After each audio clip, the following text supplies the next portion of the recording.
this is not an incremental, let's change in increments. This is a step shift that we're looking at. So when we say that, well, let's go and think about it in terms of moonshots, right? So we said, all right, rocket science, and you said you Google thrust vectoring, and if you Google thrust vectoring, what'll come up is it's basically the ability or inability for an aircraft or rocket or any other vehicle, if you may, to manipulate, its thrust from its engines. Okay.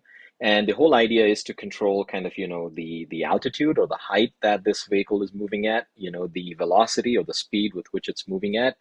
And frankly, it also allows rockets to reach their intended target, right? So very simply put, I think without overcomplicating it, thrust vectoring is the ability for anybody to have these feedback loops or micro adjustment capabilities to kind of keep pushing yourself on course when you're off course, right? So that you reach your intended target.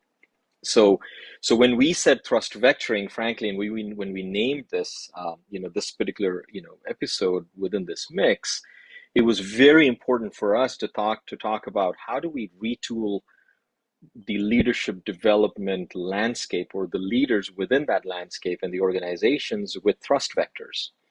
And very simply put, thrust vectors are the ability for these leaders then to get their micro engines or their micro jets built in so that they keep getting feedback, right? So they kind of can say, first of all, what's my intended target? So as they launch themselves, what's that intended target?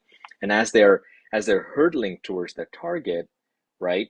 How do they keep on course? How do they do these micro adjustments to keep themselves on course? So a visual I'd like to leave you and Kathy with, Wendy, as we get into this conversation is, whenever you think of NASA and rockets launching into space, as soon as they get into deep space, you have these little engines like rockets, lights, flickering at the end of the rockets, like firing, rapidly or, intermittently.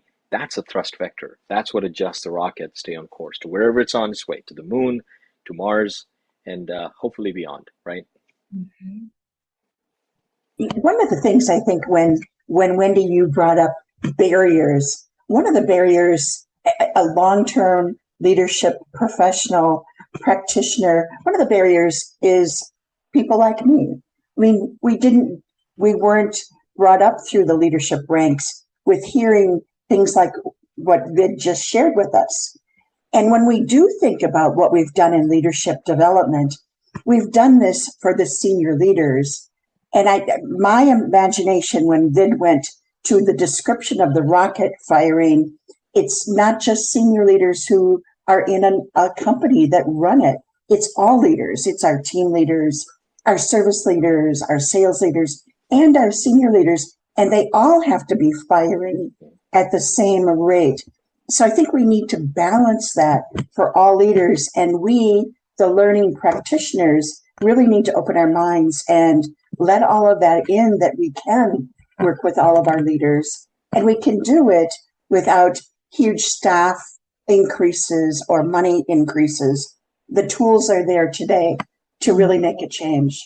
Mm-hmm.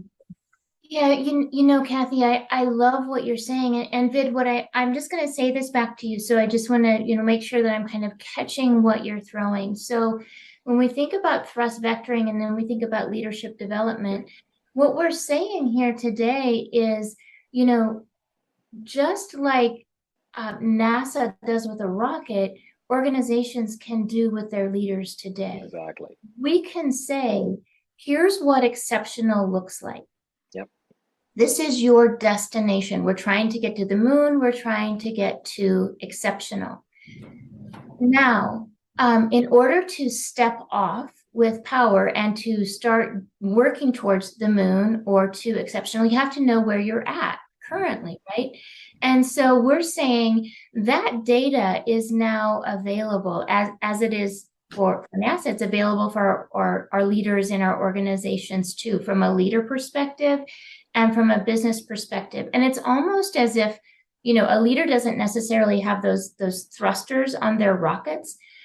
But I think what you're helping me to understand is that a leader has kind of different levers that they might be able to increase or decrease as needed on their journey towards exceptional.